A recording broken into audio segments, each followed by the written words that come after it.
I'm Isabel Clark and I'm on the Cabot Learning Federation governing body, where I represent and support the work of the teaching school. Why is research and development a key strand to the teaching school work? Well, I think there are four aspects of that. One is that what the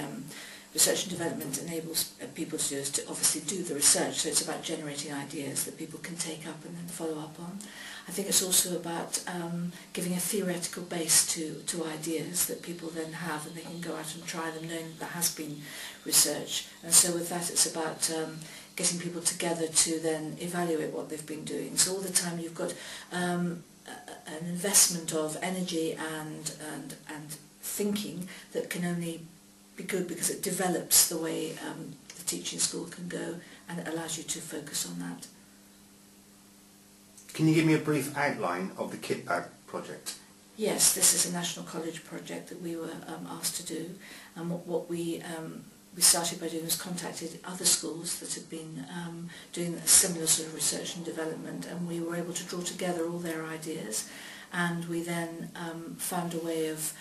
representing those with a structure and a framework so that anyone in any school could take off a shelf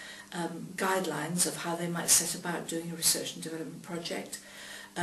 what would be the pitfalls, what would be the advantages, some hints, tips, guidance, pointers, and then how they would evaluate that. And it was really just about best practice, and it wasn't just what we'd done here, it was looking at right across a wealth of different ideas from other schools and academies, and also we then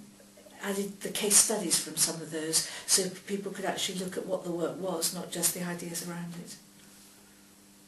What benefits will the teaching school get from working with Alliance and other teaching schools? Well, I mean, enormous benefits, because you've got this huge pool of resources, not just the staff involved in doing the research and being in the classroom and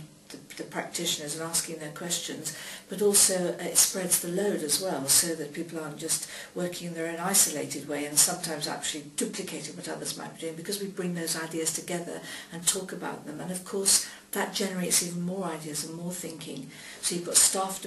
support, you've got a place people can come, a forum for ideas, a forum for thinking, you can spread the load, and of course in the end it's about what happens for the pupil in the classroom, and by having the staff engaged in these sort of questions and doing that kind of research across a wider area, not just secondary, primary, different sorts of schools, then you've got, in the end that has to be better for staff, and then in the end of course better for young people.